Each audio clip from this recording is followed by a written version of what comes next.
dan sedang berangan-angan menjadi orang kaya. Jadi bersedekah ketika sehat, ketika kita tamak dengan harta, ketika kita takut miskin, dan ketika sedang bercita-cita berangan-angan jadi orang kaya. Jadi itu amal yang terbaik. Di saat kita pengen kaya dan kita sedekah. Pak, ini pahit diceritain, mohon maaf, pahit Pak. Pahit banget. Kalau kita banyak harta, anak-anak kita bukan anak yang soleh dan soleha. Itu mereka hari-hari nunggu kita mati. Kapanlah matinya orang ini? Hadis kelima. Dari Abu Hurairah radhiyallahu anhu, dia berkata bahwa seseorang telah bertanya kepada Nabi sallallahu alaihi wasallam, "Ya Rasulullah, sedekah yang bagaimanakah yang paling besar pahalanya?" Rasulullah sallallahu alaihi wasallam bersabda, "Bersedekah pada waktu sehat, tamak kepada harta, takut miskin, dan sedang berangan-angan menjadi orang kaya." Jadi bersedekah ketika sehat, ketika kita tamak dengan harta, ketika kita takut miskin, dan ketika sedang bercita-cita berangan-angan jadi orang kaya. Jadi itu amal yang terbaik. Di saat kita pengen kaya dan kita sedekah.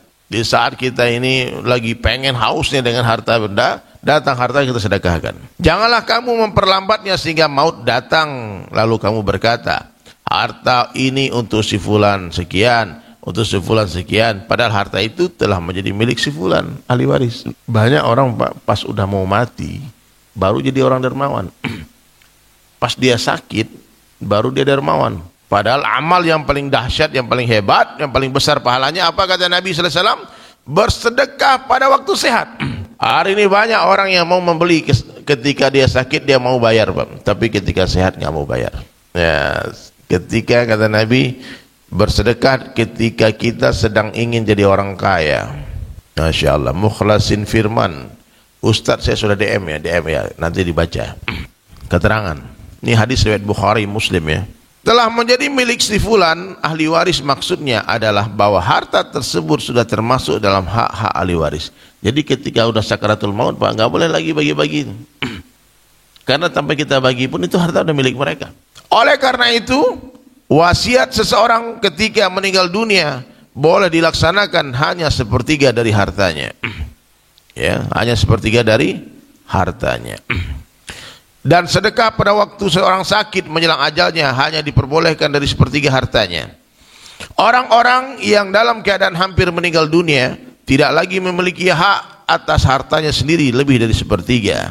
Maka dalam hadis yang lain disebutkan sabda Rasulullah sallallahu alaihi wasallam bahwa manusia sering berkata, harta saya, harta saya, harta saya, padahal hartanya hanya 3 perkara saja, yakni apa yang telah dia makan, pakaian apa yang telah dia pakai, dan sedekah apa yang telah disimpan dalam khazanahnya Allah. Masya Allah. Semuanya yang tertinggal setelah ketiga perkara tersebut akan keluar dari miliknya, yakni sesungguhnya dia telah meninggalkan hartanya untuk orang lain. Masya Allah. Dalam kitab Mishkat. Dalam sebuah hadis yang lain disebutkan bahwa seseorang yang bersedekah 1 dirham ketika hidupnya lebih baik daripada bersedekah 100 dirham ketika hampir meninggal dunia.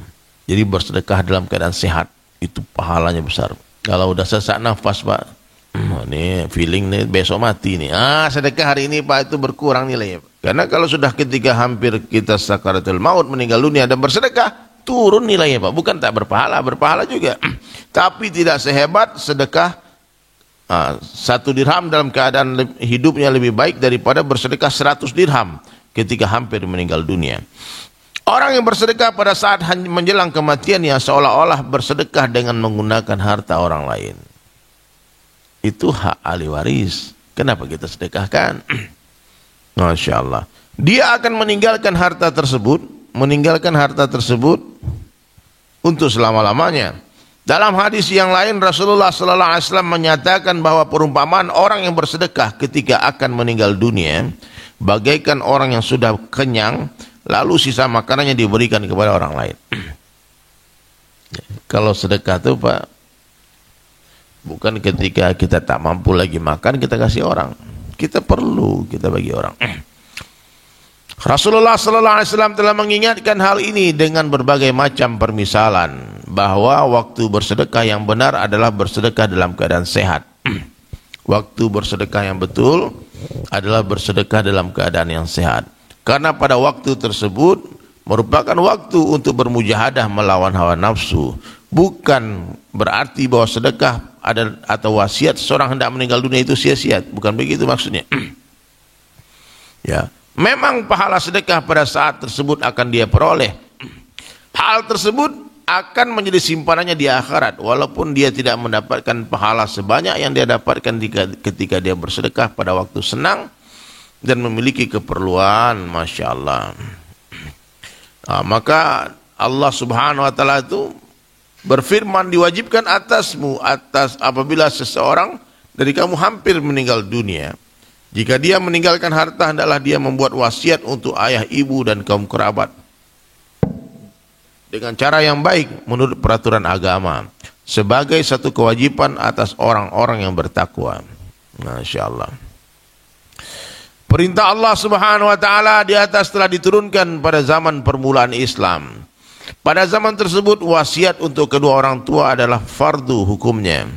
Setelah itu ketika hukum warisan telah diturunkan, maka hak kedua orang tua dan sanak saudara telah ditentukan masing-masing. Maka kewajiban wasiat terhadap mereka telah dihapus. Akan tetapi sampai sekarang pun perintah berwasiat untuk kaum kerabat yang hubungannya tidak ditentukan oleh syariat dari sepertiga harta masih berlaku. Jadi kalau bapak-bapak ini semua mau berwasiat, hartaku milik si fulan, itu nggak boleh semua Pak, maksimal sepertiga. 2/3 tetap menjadi milik ahli waris. Jadi meskipun ada orang bikin wasiat di notaris, itu secara hukum negara mungkin saja ahli warisnya nggak dapat. Tapi kalau dibawa hukum agama itu masih ada hak ahli waris di sana.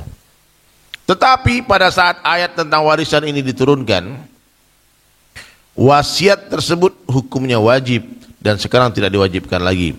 Ibnu Abbas radhiyallahu anhum berkata bahwa dengan adanya ayat mengenai ahli waris tersebut, hukum wasiat untuk sanak saudara yang menjadi ahli waris telah dimansukh, dihapuskan. Nah, dulu suruh tulis Pak, belum diatur oleh syariat. Jadi orang tua sebelum meninggal biasanya kasih kamu sekian, kamu sekian, kamu sekian. Sekarang nggak perlu lagi bikin itu. Jadi orang punya harta, sudah tinggalin aja. Sudah ada aturan dalam agama, berapa haknya anak laki-laki, berapa haknya anak perempuan. Tidak boleh dikarang-karang. Akan tetapi bagi sanak saudara yang tidak menjadi ahli waris, hukum wasiat bagi mereka tidak dimansuhkan. Yang sepertiga tadi ya. Qatadah rahmatullah alaihi berkata bahwa berdasarkan ayat tersebut, bagi orang-orang yang tidak termasuk ahli waris, wasiat masih berlaku sampai sekarang, baik mereka itu sanak saudara ataupun tidak. Ditulis dalam kitab Durrul Mansur. Dalam sebuah hadis disebutkan bahwa Allah Subhanahu wa Ta'ala berfirman, wahai anak Adam, kamu telah kikir dalam hidupmu, dan ketika kamu meninggal dunia kamu mubazir. Janganlah kamu mengumpulkan dua keburukan, yaitu kekikiran dan saat kamu hidup, dan keburukan pada saat kamu meninggal dunia. Lihatlah siapa di antara sanak saudaramu yang tidak menjadi warismu, maka berwasiatlah untuk mereka.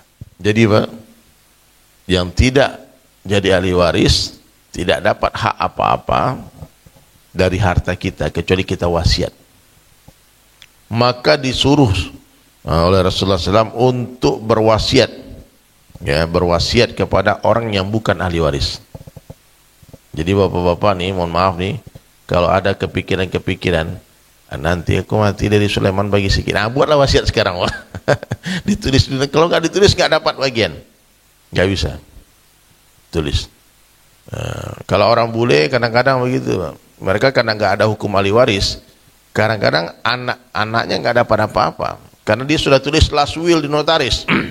Kadang-kadang last will-nya itu ditulis nama orang lain yang bukan anak-anaknya.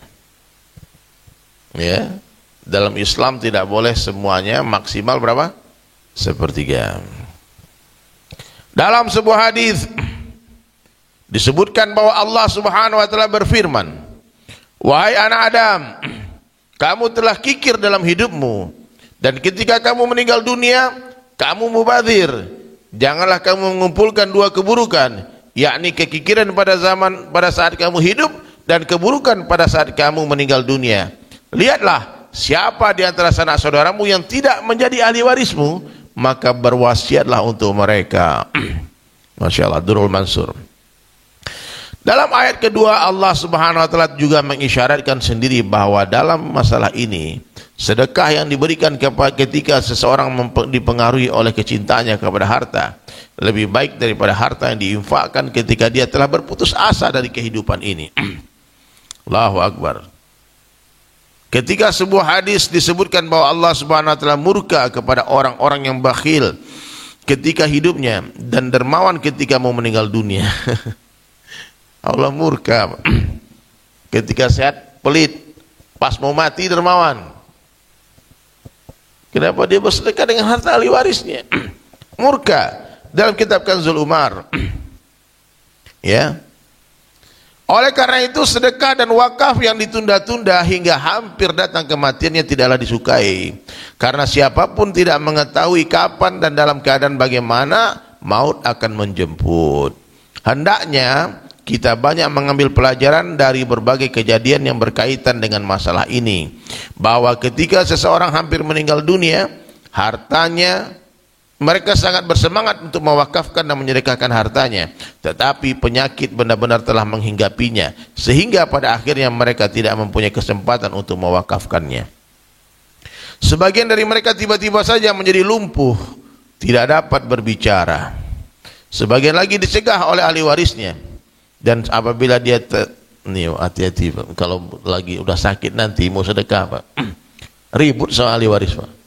Udahlah Pak, jangan sedekah-sedekah terus. Kenapa? Dia udah bayang-bayangkan nih bapak ini mati kapan? Pak, ini pahit diceritakan, mohon maaf, pahit Pak, pahit banget. Kalau kita banyak harta, anak-anak kita bukan anak yang soleh dan soleha. Itu mereka hari-hari nunggu kita mati. Kapanlah matinya orang ini? Iya. Saya punya kenalan di Bali. Di Bali ini preman dia Pak. Hah? Jadi saya lagi nyewa tempat dia, nyewa tanah dia untuk dibangun tempat bekerja. Jadi gitu. Dia bilang, Ustadz, dia bilang, sebentar lagi mati bapakku, ini ku jual. Sekarang nggak dijual. Dan benar Pak, pas bapaknya meninggal dunia, ini orang langsung telepon saya Pak, udah mati Ustaz. Sekarang saya jual nih, udah mati sekarang. Dia senang luar biasa bapaknya mati. Kenapa? Banyak harta. Ini bahasa betul ya. Jadi pikir-pikir aja lah, memang begitu kenyataannya. Kapanlah matinya orang tua ini katanya. Maka sebelum kita disumpah-sumpahin mati sama anak-anak yang durhaka ya Pak, bagi-bagi dulu sebelum mati. Kalau nggak sedekahkan habis-habis ketika sehat. Jika ini nggak ada harapan, apa yang mau diharapkan dari kita? Yang dia pandang dari kita hanya cinta aja. Ini ayah saya. Tapi kalau banyak harta, setan datang bisi-bisi. Setan bisi-bisi. Na'udzubillah min dzalik. Nah, ini betul. Oleh karena itu sedekah dan wakaf yang ditunda-tunda hingga hampir datangnya kematian tidaklah disukai. Karena siapapun tidak mengetahui kapan dan dalam keadaan bagaimana maut akan menjemput. Hendaknya kita banyak mengambil pelajaran dari berbagai kejadian yang berkaitan dengan masalah ini. Bahwa ketika seseorang hampir meninggal dunia, mereka sangat bersemangat untuk mewakafkan dan menyedekahkan hartanya. Tetapi penyakit benar-benar telah menghinggapinya, sehingga pada akhirnya mereka tak mempunyai kesempatan untuk mewakafkannya. Sebagian dari mereka tiba-tiba menjadi lumpuh, tidak dapat berbicara, sebagian lagi dicegah oleh ahli warisnya. Dan apabila dia terselamat dari semua keadaan dan mendapatkan kesempatan yang biasanya tidak dia dapatkan, yang demikian itu bukanlah derajat pahala yang bisa diperoleh ketika dia bersedekah dengan melawan nafsunya. Jadi orang lagi cinta dunia nih, orang lagi pengen jadi orang kaya, dia bersedekah, wah itu pahala paling besar Pak.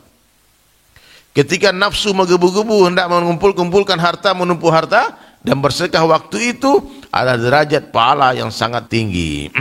Namun demikian, jika karena keteledorannya ketika masih hidup dia tidak berbuat apa-apa, maka pada saat hampir meninggal dunia merupakan kesempatan yang sangat berharga. Orang-orang akan menangis dan berduka cita hanya dalam beberapa hari. Kemudian mereka semua orang akan melupakannya. Mereka akan sibuk dengan berbagai kesibukannya masing-masing. Setiap hari kita melihat keadaan seperti ini. Jadi, apa yang dibawa, maka bawalah sendiri. Keuntungannya juga akan kita peroleh sendiri.